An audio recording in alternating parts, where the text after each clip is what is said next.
Do you have a water main leak where you think you have to do a water main repair? If you're in that situation, you probably have a whole bunch of questions, and I'm going to answer those questions for you. This is going to be a complete water main repair tutorial. I'll also probably be answering questions that you don't even know you should have, but you should have. Now, first of all, if you think you may have a water main leak, you have to verify it. Water main leaks can be very tricky, and you don't want to hire somebody to do a water main repair only to find out it was a mistaken diagnosis. That would sort of be on you. You can refer below the video. I have another resource on how to do leak testing, but at the end of the day, even if you follow that resource and do your own test, you should call a professional, and you should probably call the local water authority or the DEP to verify that you have a leak. So that's the first important thing that you have to do, of really 4 things.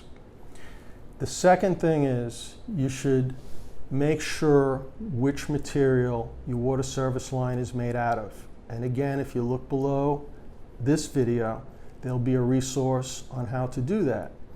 Now, the reason you want to do that is because of the 3 primary types of materials that your water service line might be made out of.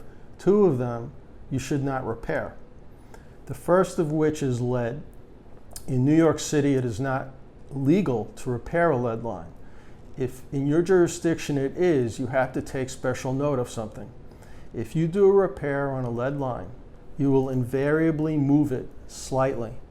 That will make hairline cracks in that lead that might not leak right then and there, but they will absolutely and definitely leak within a 2-year period of time.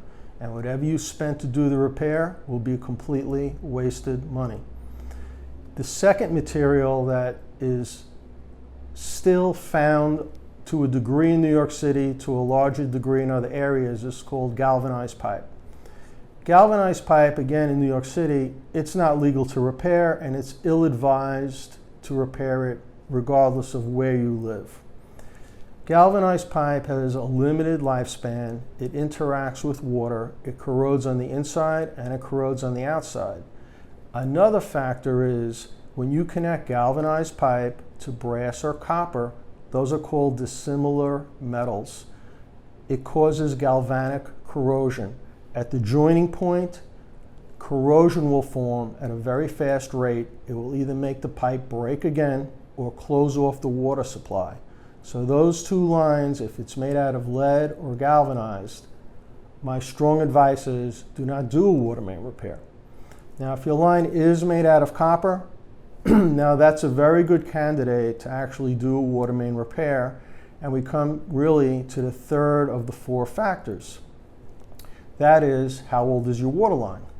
A typical water service line will last 50 or 60 years.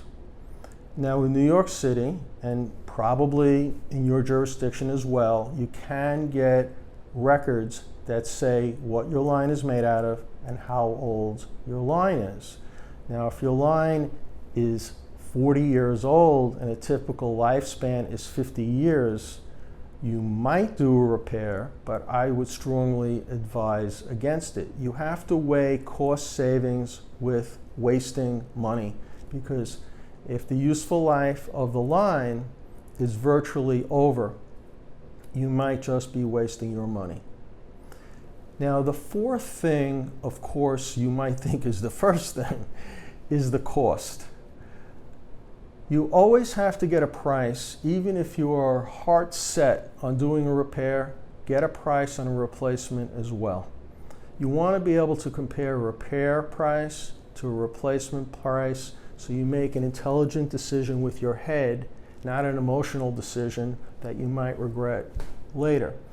Now, a rule of thumb that I would use, you have to make your own decision, is if something used or repair costs more than half of a replacement or new value, then it's just simply not worth it. If you want to make an analogy, if you can get a brand new car for $20,000 or a used car with 100,000 miles on it for $11,000, I think you go with the new car. It's the same thing when you're debating to repair your water service line or not. I hope I've answered all your questions. Again, you can comment on the YouTube video or you can email me, and I typically respond personally within an hour during normal business hours. And my whole intent is to help consumers out there, and I hope I did that for you, and I hope you enjoyed our video. Thank you.